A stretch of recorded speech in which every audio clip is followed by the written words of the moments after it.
শুভ সকাল বন্ধুরা। আজকে হচ্ছে একটা বিশেষ দিন। আজকে এই যে রোজির জন্মদিন। Happy birthday. তো একটু ভালো করে হাই কর। হ্যাঁ, তো সকাল সকাল স্নান টান করে নিয়েছি। স্নান করে এই যে ঠাকুরের এখানে পুজো দেওয়া হয়ে গেছে। ঠাকুরের ঘরের সামনে পুজো দেওয়া হয়ে গেছে। এখন আমরা রেডি হয়েছি, একটু যাব মন্দিরে। মন্দিরে পুজো দেব, তারপরে একটু ঘোরাঘুরি কেনাকাটা কিছু করার আছে, একটু খাওয়া দাওয়া আছে, এবং তারপরে যাওয়ার ইচ্ছা আছে চার্চে। তো সারাদিনে কি করব না করব একটু একটু করে সবই ভিডিও করব আর তোমাদের সঙ্গে শেয়ার করব। তো এখনকার মতো তাহলে একটু বেরিয়ে পড়ি। তো তোমরা সঙ্গে থেকো। টাটা। তো এই যে মন্দিরে যাওয়ার জন্য বেরিয়ে পড়লাম। আমি গেটটা বন্ধ করতে করতে রোজি স্কুটিটা বার করে দিল, তো চালিয়ে আমি নিয়ে যাই। এবার মন্দিরে পৌঁছে গেছি। তো মন্দিরে পৌঁছে এতটা ভিড় থেকে প্রথমে তো ভয় চমকেই গেলাম, এতটা লাইন। তো ইচ্ছে করে দেরি করে বেরিয়েছিলাম যাতে লাইনে না থাকতে হয়, কিন্তু সেদিনকের অমাবস্যা, মায়ের ছিল বাৎসরিক পুজো। মায়ের মূর্তি 1 বছর পরে চেঞ্জ হয় এবং সারাদিন তো পুজো হয়, সারা রাত ধরে পুজো হয়, যজ্ঞ হয়। তো আমরা পৌঁছে গিয়ে যখন দেখলাম এতটা ভিড়, তো ভাবলাম যে কী আর করা যাবে, গেছি যখন পুজো তো দিতেই হবে। তো লাইনের মধ্যে দাঁড়িয়ে থাকলাম প্রায় 2 ঘন্টা। আমাদেরকে লাইনে দাঁড়িয়ে থাকতে হয়েছে। আমাদের পরেও অনেকেই ছিল, ওনাদেরকেও দাঁড়িয়ে থাকতে হয়েছে। তো এইভাবে দাঁড়িয়ে থাকতে থাকতে রোজি অধৈর্য হয়ে ওর একটা কি ব্রেসলেট না কি নেওয়ার ছিল, তো ও চলে গেল দোকানে ওর আর ওর বন্ধুর জন্য। তো সেই সময় আমি ডালিটা নিয়ে দাঁড়িয়ে থাকলাম। তো ক্রমশ আস্তে আস্তে লাইনের থেকে মন্দিরের মায়ের মন্দিরের দিকে একটু একটু করে এগিয়ে যেতে থাকলাম। তো তারপরে পুজো হয়ে গেল। সব মন্দিরে পুজো হয়ে যাওয়ার পরে রোজির শিব মন্দিরেও এলো, এসে ওখানে একটু ধূপ মোমবাতি দেখিয়ে দিল।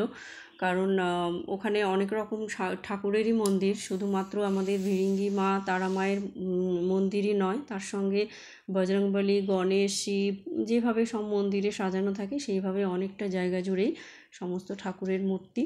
তো সব মন্দিরেই ঘুরে ঘুরে ধূপ মোমবাতি দিয়ে দিল।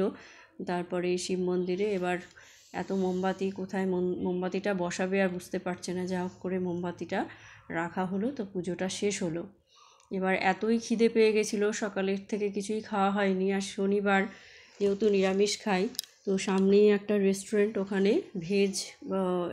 এটা ভেজ খাবার, তো ওটাই অর্ডার করা হলো। আর এটা এবং তার সঙ্গে ভাঁড়ের চা, যেহেতু সারাদিনের পরে মাথাটাও বেশ ধরে গেছিলো, তো সেই কারণেই চাও অর্ডার করা হলো। তো ভালোই লাগছিল খাবারটা খেতে, একেবারে পুরোটাই ভেজ, সাথে একটু কাঁচা লঙ্কা। আর অনেকক্ষণের পরে খাবারটা খেতে বেশ ভালোই লাগছিল। তো খুব ভালোভাবেই আমরা এটা খেলাম। তো খাওয়া দাওয়া হয়ে যাওয়ার পরে এবার তখন ভাবিনি যে রোজি আবার কোথায় যাবে। তো তারপরে বললো অনেকটা টাইম বেঁচে গেছে, তো চলো সিনেমা দেখিয়ে আসি।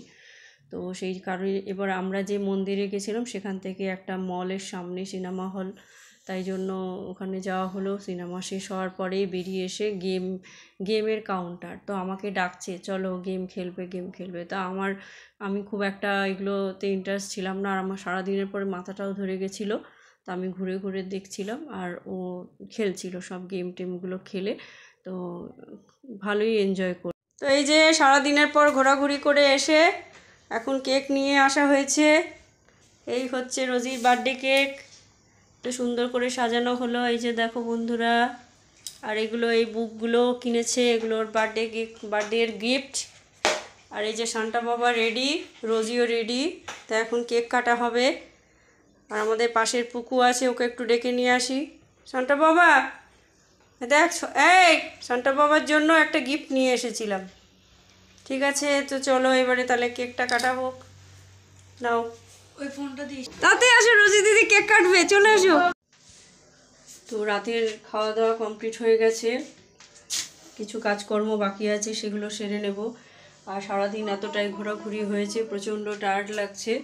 তো ভিডিওটা আর বেশি বাড়াচ্ছি না, আর যেটুকু যা কাজ আছে সব কমপ্লিট করে নিয়ে এবার বিছানা করে শুয়ে পড়ব। তো আজকের মতো ভিডিওটা এখানেই শেষ করছি। তোমরা সুস্থ থেকো, ভালো থেকো, সঙ্গে থেকো। আবার আসছি অন্য কোনো ভিডিও নিয়ে। টাটা।